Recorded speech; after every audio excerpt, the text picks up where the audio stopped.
अस्सलाम वालेकुम। पिछले टाइम हमने जो पिछला लेक्चर था उसमें क्या किया था हमने किया था मेरे ख्याल से आपका कोहेरेंस इन पैराग्राफ। आज हम करेंगे development in paragraph. Development paragraph में क्या होती है, इसको हम समझने के लिए हमें कुछ चीज़ों को समझना पड़ेगा। कौन सी चीज़ें, जैसे कि मैंने ये बोर्ड पे लिखा हुआ है कि आप देख सकते हैं कि डेवलपमेंट का मतलब क्या होता है, body of the paragraph. Development is equal to body of the paragraph. अब बॉडी ऑफ द पैराग्राफ वो शुरू कहाँ से होती है? आपका जो सेकंड सेंटेंस होता है, पहला नहीं, दूसरा सेंटेंस जो आपका होगा, जुमला होगा, उधर से आपकी पैराग्राफ की बॉडी वहाँ से स्टार्ट होती है आपकी। और बॉडी को ही हम क्या कहते हैं, डेवलपमेंट कहते हैं। समझ रहे हैं सर? कहाँ तक जाती है ये भाई? आपकी जाती है पेनल्टीमेट सेंटेंस की तक। जो आपका सेकंड लास्ट सेंटेंस होता है पैराग्राफ का, उसको पेनल्टीमेट सेंटेंस भी कहते हैं और सेकंड लास्ट सेंटेंस भी कहते हैं। वहाँ तक आपकी बॉडी पैराग्राफ की चलती है। उसके बाद आपका आखिरी सेंटेंस आता है जिसको हम कंक्लूडिंग सेंटेंस कहते हैं। और पहला सेंटेंस छोड़ के दूसरे सेंटेंस से लेकर पेनल्टीमेट सेंटेंस तक आपकी बॉडी ऑफ द पैराग्राफ होती है। ये क्लियर है? अब आते हैं हम डेवलपमेंट ऑफ पैराग्राफ करते क्या हैं, कहते क्या है इसको। अब कुछ चीज़ें हैं जिनको आप जो ना याद रखेंगे तो आपको डेवलपमेंट ऑफ द पैराग्राफ आसान हो जाएगी। अब डेवलपमेंट ऑफ द पैराग्राफ में काफ़ी सारी चीज़ें आती हैं। वो ज़्यादातर जो ना आपका जो ना वो फैक्ट्स की बात आती है कि अब फैक्ट्स कौन सी चीज़ों को देना है आपने डेवलपमेंट ऑफ द पैराग्राफ। मसलन अगर आप बात करें डेवलपमेंट में, आपके रीजंस आ सकते हैं। क्या रीजंस आ सकते हैं? आपकी जस्टिफिकेशन, आर्गूमेंट्स, रैशनल आते हैं। सर क्या एक आर्गूमेंट दूसरे आर्गूमेंट को सपोर्ट करने के लिए इस्तेमाल हो सकता है? बिल्कुल हो सकता है, बिल्कुल हो सकता है। उसी को तो हम रीज़न कहते हैं। सर क्या हम बगैर डेटा दिए हम पैराग्राफ को जस्टिफाई कर सकते हैं? बिल्कुल कर सकते हैं। ऐसे काफ़ी सारे टॉपिक्स भी आएंगे आगे चल के ऐसे में, जिन पे आप क्या करेंगे, उन पे आपको डेटा नहीं मिलेगा, तो फिर आप क्या करेंगे, आर्गूमेंट के ऊपर आर्गूमेंट जनरेट करेंगे सपोर्ट करने के लिए कि भाई ये मसला है, इसकी जो ना ये असरात हैं, इस वजह से ये मामला बढ़ता जा रहा है। डेटा नहीं मिलेगा आपको। सोशल मीडिया के अगर आप उठा लें टॉपिक्स, सोशल मीडिया पे बेन और बून पे उठा लें, तो उस पर आपको रिसर्च कोई इतनी बड़ी जो ना डेटा इतना नहीं मिलता आपको। तो ऐसे टॉपिक को फिर आप कैसे करते हैं? फिर आप आर्गूमेंट जनरेट करते हैं कि भाई इसके असरात क्या पड़ रहे हैं, इसकी डेली लाइफ, आम लाइफ पे क्या रूटीन पे असरात पड़ रहे हैं, स्टूडेंट की लाइफ पे, यूथ की लाइफ पे, आम लोगों की ज़िंदगी पे। तो ऐसे टॉपिक्स होते हैं बिल्कुल, जहाँ पे डेटा बिल्कुल कम होता है आपको। पर आजकल तो मेरे ख्याल से सोशल मीडिया पे भी काफ़ी डेटा आना शुरू हो गया है। गिव डिटेल्स देंगे आप, डिटेल्स देंगे। आपके टॉपिक जिस तरह का होगा उस पर आप क्या करें, बॉडी में आप डिटेल्स देंगे, बॉडी में आप डिटेल्स देंगे। अब जाहिर का जिस टॉपिक जिस तरह का टॉपिक होगा आप उस तरह की डिटेल देंगे। समझ रहे हैं? उस तरह की डिटेल्स देंगे। तो give facts and figures data, जैसे कि अब मैंने पहले लेक्चर में आपको बताया था कि मैंने आसान सा टॉपिक लिया था। कौन सा टॉपिक था? पावर्टी का टॉपिक लिया था। और मैंने डेटा भी पावर्टी का लिखा है कि भाई वर्ल्ड बैंक का कहना है कि 42% जो ना पावर्टी रेशियो चल रहा है इस वक्त पाकिस्तान में, 42%। ठीक है, राउंड अबाउट अगर हम करें तो 42% से ऊपर है, पर 42 मैंने लिखा है। ये वर्ल्ड बैंक की रीसेंट रिपोर्ट के मुताबिक हम बात कर रहे हैं कि तो अब टॉपिक पावर्टी था, तो इसलिए हमने गुर्बत के हवाले से डेटा लिखा है। तो डेटा इस तरह आप देंगे। फिर आपका कोटेशन, सर कोटेशन भी दे सकते हैं, कोई भी सेइंग दे सकते हैं, प्रोवर्ब दे सकते हैं, मैक्सिम दे सकते हैं। जैसे कि मैंने ये मिसाल के तौर पे मैंने आपको बताने के लिए दिया है, as you sow social you reap, जैसा आप करेंगे वैसा भरेंगे। ठीक है, as you sow social you reap, इस तरह का आप दे सकते हैं। आगे हम ऐसे जो ना कोटेशन को मज़ीद में आपको नीचे बताऊंगा कि किस तरह आप डायरेक्ट में दे सकते हैं, इनडायरेक्ट किस तरह से, उसका फ़ायदा नुकसान क्या हो सकता है। इसी तरह हम जो ना गिव एग्जांपल्स, कोई भी एग्जांपल दे सकते हैं। कोई बच्चा पूछता है सर क्या हम पर्सनल मिसाल दे सकते हैं? नहीं, पर्सनल मिसाल नहीं दे सकते आप अपनी ज़िंदगी का मिसाल नहीं देंगे। पर ये हो सकता है कि आप अपनी ज़िंदगी का मिसाल, जहाँ पे आप मतलब आपने कोई ऐसा एक्सपीरियंस किया हो किसी और बंदे के साथ, कोई एनेक्डोट हो, तो वो दे सकते हैं। वो नीचे आ रहा है। पर्सनल मिसालों से अवॉइड करेंगे। फिर आपका आता है ये definition of the topic of essay. अब यहाँ डिफाइनिंग द टर्म, फिर आपका जो अब ये एसे की टेक्निक है। हम एसे में ये पढ़ेंगे कि भाई हमने कहाँ पे ऐसे टेक्निकल टर्म्स को, टॉपिक्स को डिफ़ाइन करना है। ऐसे में कहाँ पे हमने टेक्निकल टर्म्स को किस जगह पे डिफाइन करना है। जैसे कि ये एलीट कैप्चर आजकल बड़ा ये जो है ना फ्रेज़ वायरल हो रहा है, आजकल एलीट कैप्चर की बात हो रही है कि भाई एलीट कैप्चर क्या होता है भाई, इस कि जब आप एलीट अशराफिया क्या करती है, पॉलिसीज़ बनाती है और वही पॉलिसीज़ उन्हीं को ही फ़ायदा देती हैं, अशराफिया को ही, एलीट को ही फ़ायदा देती हैं, तो उसको क्या कहते हैं, एलीट कैप्चर। गवर्नमेंट में भी वही पॉलिसीज़ भी वही बनाए और उन पॉलिसीज़ का फ़ायदा भी उन्हीं को, तो हम क्या कहते हैं, एलीट कैप्चर। तो ऐसे आप टर्म्स को कहाँ पे डिफाइन करेंगे, उनकी डेफिनेशन कहाँ पे देंगे, ये ऐसे की टेक्निक है, पैराग्राफ की टेक्निक नहीं है। हम फिलहाल क्या पढ़ रहे हैं, डेवलपमेंट इन पैराग्राफ पढ़ रहे हैं, समझ रहे हैं। फिर आता है आपका डिस्क्रिप्शन, डिस्क्राइब करेंगे आप जो है ना कोई भी चीज़ को, क्या करेंगे। अब असल ये सारी मिक्स टेक्निक है। असल में हम जब ऐसे लिख रहे होते हैं या पैराग्राफ लिख रहे होते हैं, खास करके ऐसे की अगर हम बात करें, तो ये सारी टेक्निक्स अप्लाई होती हैं, सारी टेक्निक्स अप्लाई होती है, क्योंकि आपने 15 से 20 पैराग्राफ लिखने होते हैं या 22 या 25 तक आप पैराग्राफ लिखते हैं, ये सारी टेक्निक्स आ जाती हैं उसमें डायरेक्टली और इनडायरेक्टली। तो नरेशन, आप नरेट करेंगे, कोई भी चीज़ को बताएंगे, आप कहानी की शक्ल में बता सकते हैं। वंस अपॉन अ टाइम ये हुआ था, वो हुआ था, ये हुआ था, पाकिस्तान इतना बड़ा खूबसूरत था, मतलब जो भी आप कहना चाहते हो, तो उस तरह से आप बताओगे, एक्सप्लेनेशन दोगे, एक्सप्लेन करोगे किसी भी चीज़ को, ठीक है। ये सारी टेक्निक्स मिक्स टेक्निक्स हैं, ये अलग अलग भी आप यूज़ कर सकते हैं, पैराग्राफ अलग अलग। एनेक्डोट, शॉर्ट स्टोरी आप बता सकते हैं, किसी भी गुर्बत पे आप बता सकते हैं कि भाई फलाना बंदा था, बड़ा गरीब था, मेरे साथ पढ़ता था, एक मरतबा हमारी पार्टी मुनक़िद हुई, उसको अपने जो है ना जूते भी नहीं थे पहनने के लिए, मुझे रहम आ गया, मैंने उसको जूते दिए, ठीक है। वही बंदे को मैंने जो ना जूते दिए, तो उसने इतनी मेहनत की, वो वहीं पे ही टीचर लग गया। तो मतलब कोई भी आप एनेक्डोट बना सकते हैं रिलेटेड टू टॉपिक के मुताबिक बनाएंगे आप, कोई भी छोटी सी कहानी बना सकते हैं, ठीक है। वो रेलेवेंट होना चाहिए टॉपिक के साथ। इसी तरह आप एनालॉजी, कोई भी एक्सटेंडेड कंपैरिजन बता सकते हैं कि भाई लाइफ, जैसे कि आप बता सकते हैं कि भाई किताबें क्या फ़ायदा देती हैं, किताबें जो है ना आपको नई दुनिया की तरफ लेके जाती हैं, एक मतलब कि एक शिप की तरह होती हैं। जो भी आप कहने का मकसद है कि आप एनालॉजी भी बिल्ड कर सकते हैं, एनालॉजी भी बिल्ड कर सकते हैं।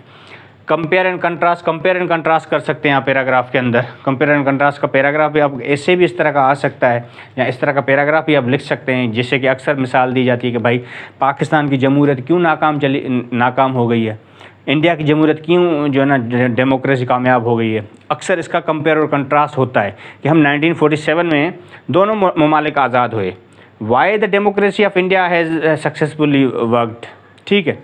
क्यों इंडिया की डेमोक्रेसी उसने कामयाबी के साथ उसने आगे प्रोग्रेस किया है, ठीक है। Why the democracy of Pakistan has failed, क्यों पाकिस्तान की डेमोक्रेसी ने नाकाम किया है अपने आप को, क्यों नाकाम हुई है। कंपेयर और कंट्रास्ट करेंगे 1947 के बाद क्या हुआ। कायद-ए-आज़म हमारे मोहम्मद अली जनाब जल्दी वफ़ात पा गए, उनके नेहरू जो थे वो ज़्यादा चले आगे, उन्होंने आइन जल्दी बनाया, हमने आइन लेट बनाया। हमारे यहाँ क्या crisis, economic crisis, political crisis आ गए थे, हमारा आइन नहीं बना, जमहूरियत हमारी सही से जो है ना शुरू ही नहीं हुई, आइन ही नहीं बना। 9 सालों में तो 7 वज़ीर-ए-आज़म आपके जो है ना तब्दील होते हैं। तो इसी तरह हम कंपेयर और कंट्रास्ट करते हैं, उधर क्या हुआ, उधर भाई नेहरू चला, उसने फ़ौरन आइन बना दिया, ठीक है, और उधर जमहूरियत चलती रही, उधर उन्होंने मिलिट्री को पहले ही पीछे धकेल दिया, हमारे यहाँ पहले ही सिक्योरिटी सिनारियो पैदा हो गया, कश्मीर पे जंग हो गई इंडिया पाकिस्तान की।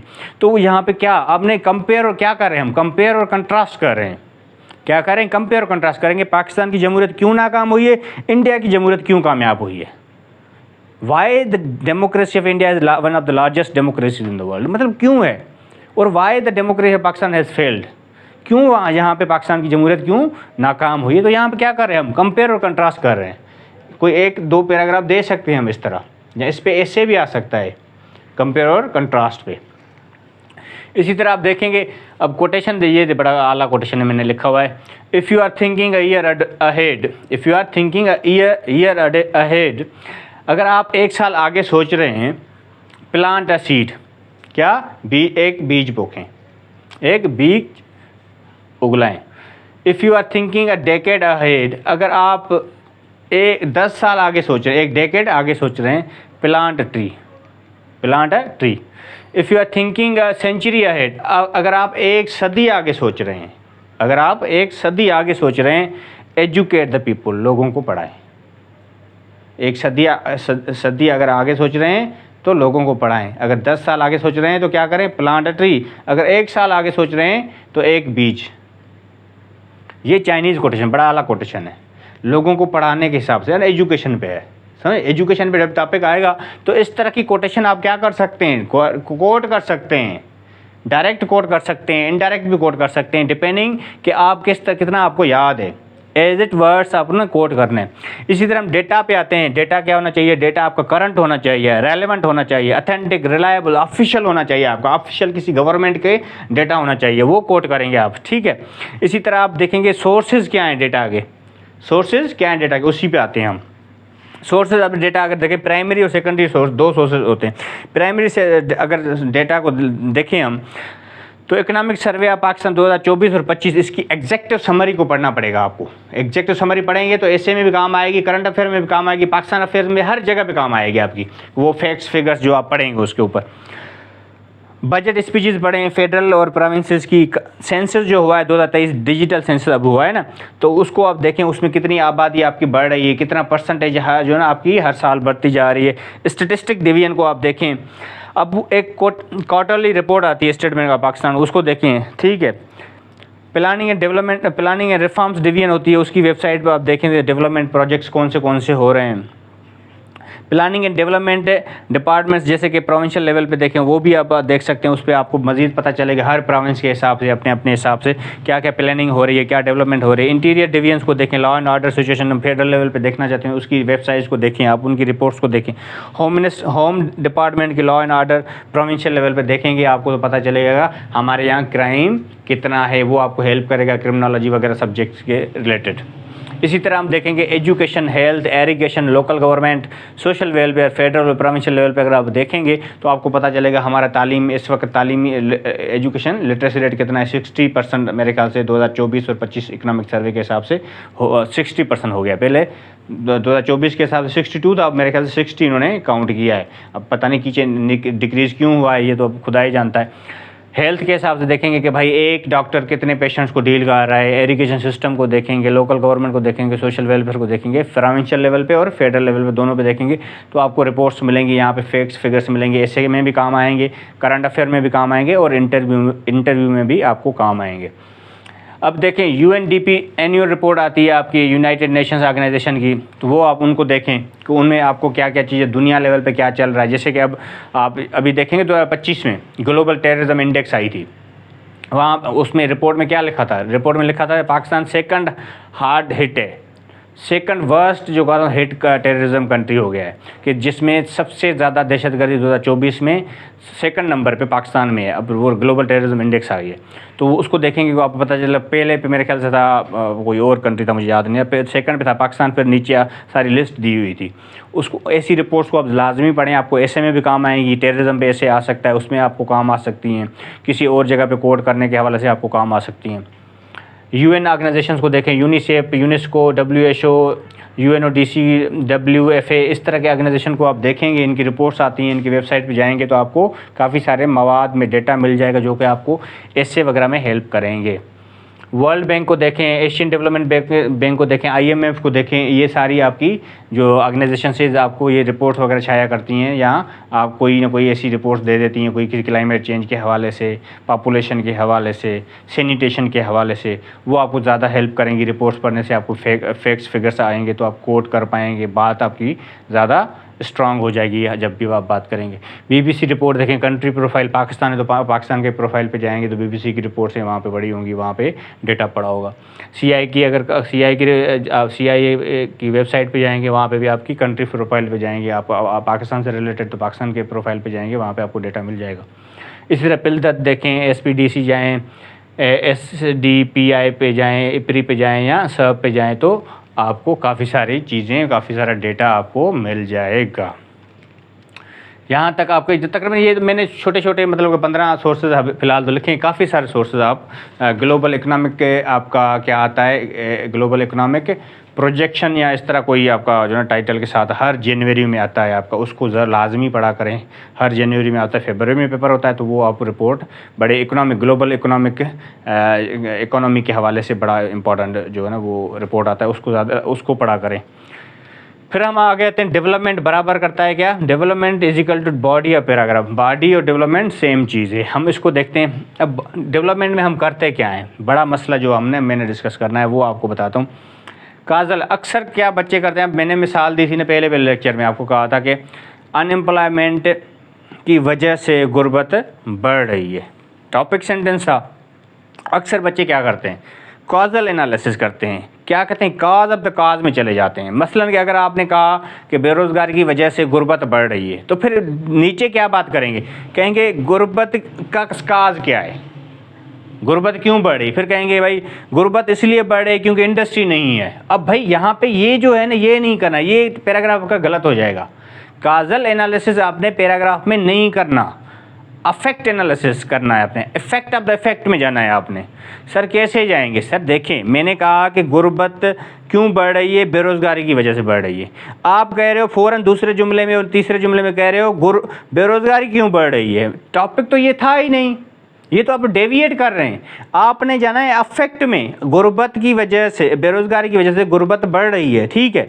फिर आप बताएं कि ये बेरोज़गारी की वजह से जब गुर्बत बढ़ रही है तो उसका असर समाज पे क्या पड़ रहा है। ये ना करें ना, आप इसमें जाएंगे कि क्या जो सो गुर्बत, फिर बेरोज़गारी के अलावा अगर आपने बात कर दी तो वो भी डेविएशन हो जाएगी। अगर आप ये चले जाते हैं कि बेरोज़गारी क्यों बढ़ रही है, बेरोज़गारी क्यों बढ़ रही है, आप कह रहे हैं भाई इंडस्ट्री नहीं है, टेक्नोलॉजी नहीं है, एफडीआई नहीं है पाकिस्तान में, गवर्नमेंट रेगुलेशंस नहीं है, इसलिए बेरोज़गारी बढ़ रही है। ओ भाई गुर्बत की बात थी जो कि बेरोज़गारी की वजह से बढ़ रही है, आप चले गए बेरोज़गारी क्यों बढ़ रही है, नहीं, यही तो काजल एनालिसिस है जो नहीं करना पैराग्राफ में। आपका पैराग्राफ सारा गलत हो जाएगा, अवॉइड करना है इस बात को। वाई ऑफ द वाई में नहीं जाना, वाई ऑफ द वाई में नहीं जाना आपने ये कहना है कि भाई बेरोज़गारी की वजह से गुर्बत बढ़ रही है, जिसका असर क्या पड़ रहा है, इकोनॉमिक एडिफेस आपका डिस्टर्ब हो रहा है, सियासी और समाजी आपका ढांचा टूट रहा है, कमज़ोर हो रहा है, जिसकी वजह से आपका पूरी तबाही हो सकती है। आपने इफेक्ट ऑफ द इफेक्ट में जाना है। इसी तरह effect analysis, effect of the effect में जाना, जो कि बहुत पावरफुल है। हमेशा देखें, यही तो बड़ी टेक्निक है पैराग्राफ राइटिंग की। ऐसे का पैराग्राफ पैराग्राफ हो जहाँ आप ऐसे ही पैराग्राफ लिखते हैं, हमेशा इफेक्ट लिखा जाता है। अगर आप काज ऑफ द काज में जाएंगे तो वो तो गलत हो जाएगा, एक बात। दूसरा, जब भी आप काज लिखेंगे उसका भी अफेक्ट होगा, उसका भी असर पे जाएंगे आप। जब भी आप काज लिखेंगे किसी भी टॉपिक का, प्रॉब्लम ऐसे का, तो उसका भी आप इफेक्ट पे बात करेंगे। जब आप इफेक्ट में जाएंगे, मिसाल के आप कह रहे हैं कि what are the effects of poverty, तो 4-5 आपने इफेक्ट दे दिए। अब एक एक पैराग्राफ लिखेंगे तो उसके भी इफेक्ट पे बात होगी आपकी। और जब आप सोल्यूशन की बात करेंगे तो आप सोल्यूशन देंगे, कहेंगे भाई हम बेरोज़गारी ख़त्म करेंगे तो गुर्बत ख़त्म हो जाएगी। तो यहाँ पे भी आपने अफेक्ट ऑफ जो ना जाना है, अफेक्ट में जाना है, पर फ्यूचर इफेक्ट होगा वो कि भाई हमने अगर नौकरियाँ देनी है लोगों को, नौकरियाँ दे के हम लोगों को गुर्बत ख़त्म करेंगे तो उसका असर क्या पड़ेगा, उसका पॉजिटिव असर बताएंगे आप। फिर सोल्यूशन का पॉजिटिव असर होगा। और जब हम काज और अफेक्ट की बात करें तो वहाँ पर नेगेटिव असर हो जाएगा। यही तो गेम है ऐसे की, यही तो पैराग्राफ की गेम है जो कि कई बच्चे समझ नहीं पाते। टोटल क्या है आपका, ऐसे टोटल है अफेक्ट पे, समझो टोटल अफेक्ट पे। बस जब प्रॉब्लम ऐसे आता है उसके काजेज देते हैं हम, 5-6 काजेज देते हैं, जब उनका एनालिसिस करते हैं तो वो अफेक्ट पे एनालिसिस होता है, काज अब तक काज में नहीं जाते हम। जब अफेक्ट की बात करते हैं कि भाई देखो असरात, 5 असरात हैं गुर्बत के, ये कौन से असरात हैं भाई, लोगों को मजबूरन अपने बच्चे बेचने पड़ते हैं, ये बड़ा गुर्बत का असर है। अब बच्चे बेचने सेल करने पड़ते हैं तो उसका क्या असर पड़ेगा, उसका बताएंगे कि भाई उसका असर ये पड़ेगा, सोशल आर्डर आपका, पूरा समाजी आर्डर आपका क्या हो रहा है, ख़राब हो रहा है, डिस्टर्ब हो रहा है, जिसकी वजह से सोशल डिवीजन, समाज टूट रहा है आपका, समाज आपका तबाही की किनारे पे खड़ा है। आपका इफेक्ट ऑफ द इफेक्ट में चले गए आप कि आपने बताया कि भाई गुर्बत का बड़ा असर ये है कि लोग अपने बच्चे क्या कर रहे हैं, सेल कर रहे हैं, बेच रहे हैं, सही है, ये आपने असर बताया। अब आप ये नहीं कहेंगे कि अब उसका सबब क्या है, उसका सबब नहीं कहेंगे, अब उसका बताएंगे असर क्या पड़ रहा है।